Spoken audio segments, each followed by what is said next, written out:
शिवराज सरकार में कृषि मंत्री कमल पटेल ने एक बार फिर राहुल गांधी और पूर्व सीएम कमलनाथ पर हमला बोला है। कर्ज माफी के मुद्दे पर उन्होंने कांग्रेस सरकार पर आरोप लगाया कि किसानों के साथ धोखा किया गया है। उन्होंने दोनों नेताओं से किसानों से माफी मांगने को कहा, अन्यथा दोनों के खिलाफ एफआईआर दर्ज कराने की धमकी भी दी है। देखिए खास रिपोर्ट। मध्य प्रदेश में किसान कर्ज माफी को लेकर सियासत गरमाई हुई है। विधानसभा में कमलनाथ सरकार के किसान कर्ज माफी का कबूलनामा पेश करने के बाद भी प्रदेश के कृषि मंत्री कमल पटेल के तेवर नरम नहीं पड़े हैं। वो अब भी कांग्रेस पर हमलावर है। कृषि मंत्री ने कहा कि राहुल गांधी ने 10 दिन में कर्ज माफी की बात कही थी, लेकिन 15 महीने पूरे होने के बावजूद अभी तक भी किसानों का कर्जा माफ नहीं हुआ है। कृषि मंत्री ने राहुल गांधी से कहा कि 24 घंटे के अंदर किसानों से कर्ज माफी पर माफी मांगे, नहीं तो राहुल गांधी के खिलाफ एफआईआर कराऊंगा। साथ ही उन्होंने कमलनाथ से भी माफी मांगने को कहा। कमल पटेल ने कहा कि अगर कमलनाथ माफी नहीं मांगते हैं तो वे किसानों की तरफ से उन पर भी एफआईआर दर्ज कराएंगे। 2018 के विधानसभा चुनाव में कांग्रेस ने और तत्कालीन प्रदेश अध्यक्ष, वर्तमान भी कांग्रेस के प्रदेश अध्यक्ष, पूर्व मुख्यमंत्री कमलनाथ जी ने और कांग्रेस के राष्ट्रीय अध्यक्ष राहुल गांधी ने मध्य प्रदेश के किसानों से ये कहा था, राहुल गांधी ने, कि अगर 10 दिन में सभी किसानों का 2 लाख तक का कर्जा हम माफ करेंगे और नहीं तो 11वें दिन में मुख्यमंत्री बदल दूंगा। और इस कारण किसानों ने कांग्रेस को वोट दिया। सरकार बन गई। सरकार बनने के बाद 17 दिसंबर को 2018 को कमलनाथ जी ने मुख्यमंत्री पद की शपथ ली। शपथ लेने के बाद मंत्रालय आए और पहला ऑर्डर किया। यह ऑर्डर करते हुए फोटो है उनका। मध्य प्रदेश के किसानों का 2 लाख तक का कर्जा माफ कमलनाथ ने किया सबसे पहला काम। ये बड़े बड़े समाचार पत्रों में, राष्ट्रीय लेवल पर, प्रदेश लेवल पर, टीवी न्यूज सब में छपा। और यह ऑर्डर है वल्लभ भवन आदेश 17 दिसंबर 2018।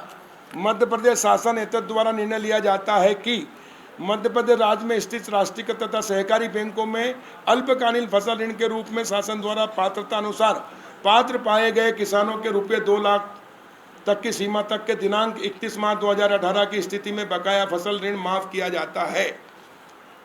ये प्रमुख सचिव डॉक्टर राजेश राजौरा से आदेश निकलवाए।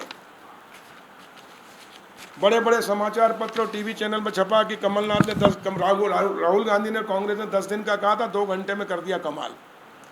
और इस कारण मध्य प्रदेश के लाखों किसानों ने सरकार के मुख्यमंत्री पर विश्वास करके, सरकार का जो प्रमुख सचिव कृषि का आदेश है उस पर विश्वास करके 2 लाख का कर्जा माफ हो गया है, प्रमाण पत्र प्राप्त करके खुश हो गए।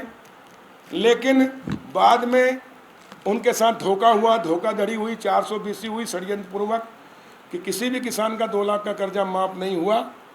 2 लाख तो क्या 1 लाख का भी नहीं हुआ।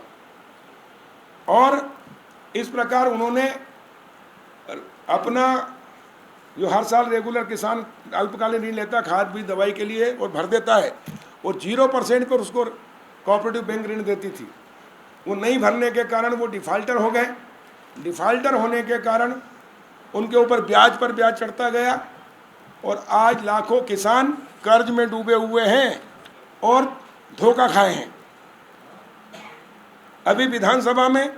और इसलिए मैं राहुल गांधी जी से और कमलनाथ जी से मध्य प्रदेश के कृषि मंत्री होने के नाते मध्य प्रदेश के किसानों की ओर से ये मांग करता हूं कि सबसे पहले राहुल गांधी माफी मांगे, हाथ जोड़ के सभी किसानों से, कि मैंने कहा था कि 10 दिन में कर्जा माफ कर दो, नहीं तो मुख्यमंत्री नहीं बदल पाऊंगा, लेकिन मैंने 15 महीने मुख्यमंत्री नहीं बदला, इसलिए मैंने किसानों के साथ छल किया, मैंने जो कहा वो नहीं किया, और इसलिए मैं माफी मांगता हूं। उसके बाद कमलनाथ जी माफी मांगे कि हाँ, मैंने किसानों के साथ धोखाधड़ी की, 2 लाख तक का कर्जा माफ करने के मैंने आदेश किए, पहले ही साइन किए, लेकिन मैं 15 महीने तक आपके कर्ज माफ़ नहीं कर पाया, इसलिए आप डिफाल्टर हो गए, आप पे ब्याज चढ़ गया है, मैं माफ़ी मांग रहा हूँ, मैंने धोखा दिया है, माफ़ी मांगे, वरना मैं कृषि मंत्री के नाते किसानों से राहुल गांधी और कमलनाथ जी के खिलाफ FIR करवाऊंगा, धोखाधड़ी और 420 की। 24 घंटे का हम अल्टीमेटम दे रहे हैं कि 24 घंटे में जो झूठ बोला दुनिया का सबसे बड़े झूठेले राहुल गांधी और कमलनाथ जी हैं, और इसलिए 24 घंटे में माफ़ी मांगो, वरना हर जिले में किसान आपके खिलाफ षड्यंत्र पूर्वक उनके साथ धोखाधड़ी छल किया गया, संवैधानिक पद पर रहते हुए तुमने गुमराह किया, छल किया, धोखा दिया, कर्जा 2 लाख का माफ़ करने का 2 घंटे में कहा था, किया नहीं, और इसलिए आपके खिलाफ 420 120 का मुकदमा कायम कराया जाएगा। वहीं विधानसभा में दिए गए आंकड़े को लेकर कृषि मंत्री ने कहा कि विधानसभा में जो आंकड़े पेश किए गए थे वो सही हैं। कलेक्टरों ने कर्ज माफी के पोर्टल से आंकड़े लिए थे, लेकिन हकीकत में किसानों की कर्ज माफी हुई ही नहीं। जो विधानसभा में आंकड़े दिए गए हैं, मैं स्पष्ट करना चाह रहा हूं, ये आंकड़े वो हैं जो कलेक्टरों ने पोर्टल पर चढ़ाए कि इतने किसान ये पात्र हैं, इनके ऋण माफ किए जाएं, और उन्होंने राज्य शासन को भेजा था स्वीकृत करके, लेकिन उनके खातों में पैसे नहीं गए। और उसका उदाहरण मैं दे रहा हूं, ये देखिए होशंगाबाद, ये होशंगाबाद के और हरदा के DDA के पत्र हैं साइन करे हुए। कब की तारीख है ये? उन्होंने लिखा है कि जो राशि आप ये भेजी गई है उसमें से राशि 1 रुपये भी प्राप्त नहीं हुई है, कृपया राशि इस प्रकार द्वितीय चरण में स्वीकृत 7,113 कृषकों में से किसी के भी खाते में ऋण माफ की राशि प्राप्त नहीं हुई है। DDA चंद्रावत हरदा में 7,113 के द्वितीय चरण में इन्होंने कहा था कि हमने कर दिया, वही जानकारी विधानसभा के उत्तर में है कि 7,113, लेकिन 1 रुपया भी राशि प्राप्त नहीं हुई। इसी प्रकार होशंगाबाद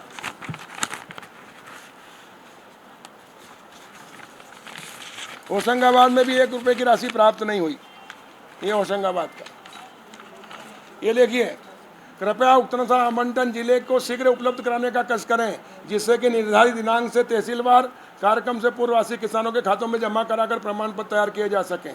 अभी तक राशि प्राप्त नहीं हुई है। आदित्य सिंह IAS कलेक्टर थे उस समय के, तत्कालीन कमलनाथ जी के समय, 3/2/2020 को, और उसके बाद अभी DDA ने लिखा है कि ये राशि प्राप्त नहीं हुई है, कृपया राशि भेजें।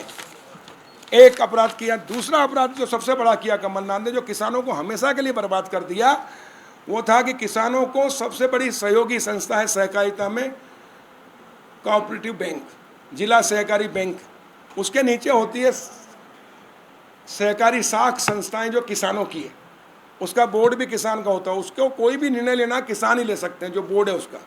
लेकिन कमलनाथ जी ने जबरदस्ती प्रशासक बिठाकर, प्रशासकों पर सरकार का दबाव डालकर ये कहा कि हम 50,000 तक का कर्जा माफ़ कर रहे हैं, उसमें से 25,000 हम देंगे, 25 आप स्वीकार करो। प्रशासकों को अधिकार ही नहीं था कि वो किसानों की संस्था का 50% माफ़ कर सके। वो किसान का पैसा था, किसान जो सदस्य बनता उसमें उसका 15% अंश पूंजी रहती, वो किसानों की अंश पूंजी थी सहकारी साख संस्था, उसमें से 50% माफ़ करवा दिया पहली किस्त में। और इस कारण संपूर्ण मध्य प्रदेश की सोसाइटियां डिफाल्टर हो गई।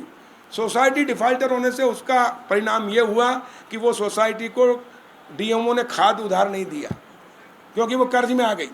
और खाद नहीं मिलने के कारण पिछले साल कांग्रेस की सरकार के समय 1 बोरी खाद भी कोऑपरेटिव बैंक से किसानों को नहीं मिला, जो छोटे किसान कोऑपरेटिव बैंक से लेते थे। और उसके कारण किसानों को 400-500 रुपये बोरी में लेना पड़ा। और दूसरा, वो सोसाइटियां हमेशा के लिए ख़त्म हो गई। सहकारिता आंदोलन ही ख़त्म कर दिया मध्य प्रदेश का। अब जब सहकारी संस्थाएं नहीं रहेंगी तो ऋण कहाँ से मिलेगा? बैंक की जिंदा नहीं रहेगी। और इसलिए माननीय मुख्यमंत्री शिवराज सिंह चौहान की सरकार ने, हमने मेरे कृषि विभाग के बजट से 792 करोड़ उन संस्थाओं को डिफाल्टर से बाहर करने के लिए हमने दिया है। तो ये अपराध और पाप किया है कमलनाथ ने। एक तो धोखा दिया, दूसरा ऊपर से सोसाइटियां जो अच्छी चल रही थी कोऑपरेटिव बैंक की, उनको बर्बाद किया, और इसलिए उनसे भी माफ़ी मांगे। अमानत में खयानत किया है। कभी भी आप बैंक में आपका पैसा जमा है, आपकी अमानत पूंजी आप जब बैंक में खाता बंद करेंगे तो वापस लेना चाहेंगे, मिलेगी। अभी मध्य प्रदेश का मैं किसान हूँ और मैं कोऑपरेटिव बैंक चूँकि डिफाल्टर हो गई, मुझे खाद बीज नहीं दे रही है, मैं कर्ज में डूब गया हूँ। अब मैं मेरा खाता बंद करा के दूसरी बैंक में खोलना चाहता हूँ तो मेरी 15% अंश पूंजी का नियम है कि वापस मिलना चाहिए, लेकिन सोसाइटी के पास पैसा ही नहीं, क्योंकि कमलनाथ जी ने उन पर इतना कर्जा और डिफाल्टर में कर दिया कि वो कर्ज देने किस लिए। इसलिए किसानों के पैसे से किसानों का कर्जा, पहली किस्त में जो 50,000 किए उसमें 25,000 किसानों की जेब से डाका डाल के किसानों का माफ़ किया और सोसाइटियों को बंद कर दिया। ये सबसे बड़ा अपराध किया है कमलनाथ जी ने। मध्य प्रदेश की खेती को बर्बाद कर दिया, किसानों को बर्बाद कर दिया, सोसाइटियों को बर्बाद कर दिया। और 18 का खरीफ का, 18 का 19 रबी का, 18 का रबी का जो पैसा बीमा का 19 मार्च के पहले मिलना था, मुख्यमंत्री रहते हुए नहीं दिया 1 रुपया। अगर ये किसान हितैषी होते तो किसानों का हक था बीमा का, उन्हें प्रीमियम जमा किया था, लेकिन प्रदेश सरकार ने अपने हिस्से का जमा नहीं किया। 19 रबी खरीफ आ गया, उसका भी नहीं किया, मार्च 19 तक, वो भी हो जाना था 20 तक। और जैसे ही शिवराज जी मुख्यमंत्री बने, हमने 3100 करोड़ किसानों को बीमा दिया, 2200 करोड़ जमा करके। अभी 4,688 करोड़ दिया, उसमें भी कमलनाथ ने डाका डाल दिया उनके ऊपर, 75% कर दिया। इसके अलावा फाइनेंस का, उसके कारण जहाँ 6,243 करोड़ मिलना था वहाँ 4,688 करोड़ मिला। 1,553 करोड़ का नुकसान, क्षति और डाका डाला कमलनाथ ने किसानों के पैसे पर, हक था किसानों का। तो वो 1,553 करोड़ राहुल गांधी, सोनिया गांधी कांग्रेस पार्टी से दे या कमलनाथ की कंपनी से दिलाए, फैक्ट्री से।